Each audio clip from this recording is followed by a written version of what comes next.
When I was pondering the word peace, I thought I would Google it because that's what one does.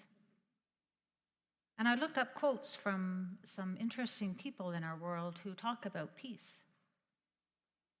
The Dalai Lama says, peace does not mean an absence of conflicts. Differences will always be there. Peace means solving these differences through peaceful means, through dialogue, education, knowledge, and through humane ways. Someone you may have heard of, a young woman who went on to become the Nobel Peace Laureate, Malala Yousafzai, said, if you want to end the war, then instead of sending guns, send books. Instead of sending tanks, send pens. Instead of sending soldiers, send teachers. Wise words from such a young woman. If you want to make peace with your enemy, Nelson Mandela said, you have to work with your enemy. Then he becomes your partner.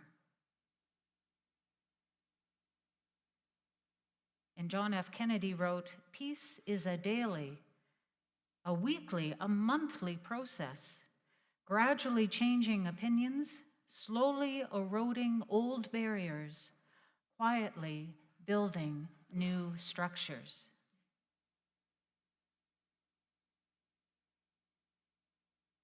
And someone we know wrote, peace I leave with you, my peace I give you. I do not give to you as the world gives. Do not let your hearts be troubled, and do not be afraid. Jesus. In reflecting on these quotes and this day of remembrance, thinking of the conflict still ever present in our world, in our streets, and sometimes even in our homes, it makes me wonder sometimes, is peace even possible? It requires a change of action, according to the Dalai Lama. It takes a new approach, according to Malala. It takes a changing of opinions, according to Nelson Mandela. And according to Kennedy, it is an ongoing process that takes time and effort.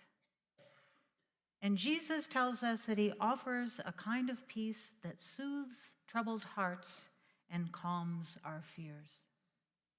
And it leads me to think that really peace has to start in our own hearts.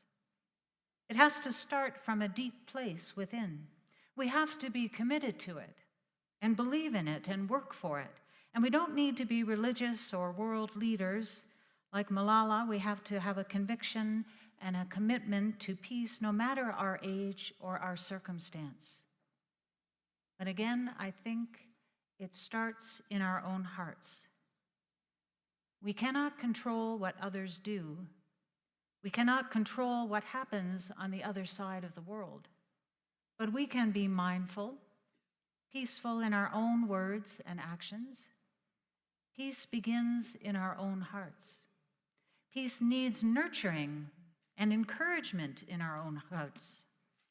And if we find ourselves lashing out, speaking harshly or critically to another, we need peace in our own hearts. If we find ourselves discouraged or overwhelmed, we need peace in our own hearts. But how do we get this peace, you ask? Is there a fast-acting pill I can take? Or a new scent for my diffuser that will bring me peace? Is it an extra flavor shot in my latte that will bring me peace? I think peace brings peace. Jesus says, I give my peace to you. Peace is a gift.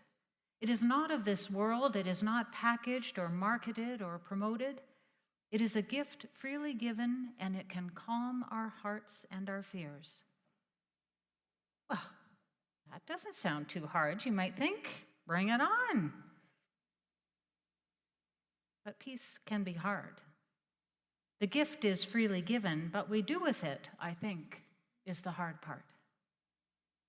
It is hard to hold on to that gift. We can't just let it sit in its pretty wrapping. We have to use it.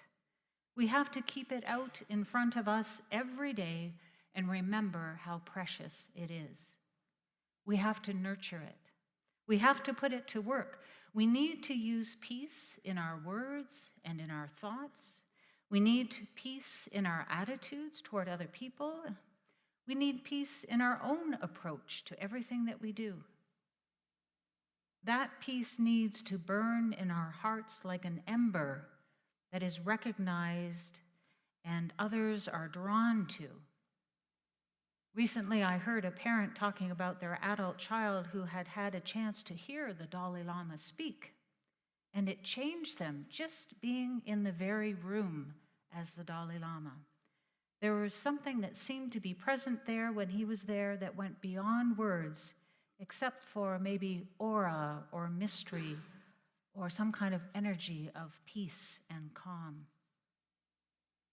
I think sometimes even as adults, young or old, or in between, I think sometimes we're a little bit like toddlers. We panic, we get upset, we cry, we rant, we get angry, we lash out, we kick, we scream, when what we really need is a warm embrace to calm us and bring us into that presence of peace once again. I don't believe that it is ever far away. I believe that peace is within us. I know for me it is sometimes buried or ignored, but if I pay attention, if I am mindful, if I take the time to breathe and take in what is there, then, there it is, that calming peace once more. It was always there. I was just too noisy or distracted or caught up in my fear and my annoyance to notice. It is a peace that passes all understanding from the Prince of Peace, born in the darkest days of humanity that brought light and hope to generations. And that peace is still in our midst. So let us open our hearts to it once more and share its wonder and strength, its ability to create a new world despite our current struggles and despair. Our reading from the letter to James read this morning talks about wisdom and living a holy life that is gentle and reasonable, that helps us get along with one another because it overflows with mercy and blessings. And James goes on to say that we can develop a healthy, robust community that lives right with God and enjoys its results only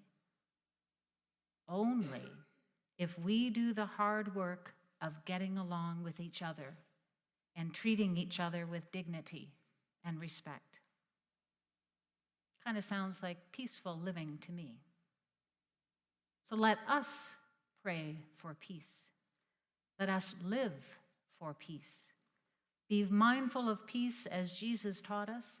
Let us accept the gift and let it bring hope and joy to us and to others in our lives and in our community, even in our world.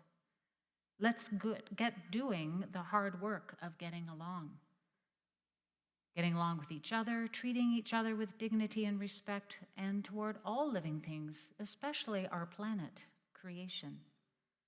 St. Francis said, as we sang in our first hymn, "Let there be peace on earth, and let it begin with me." And I loved the anthem that we sang this morning, or that you presented for us, peace within us and all over us, that all around us.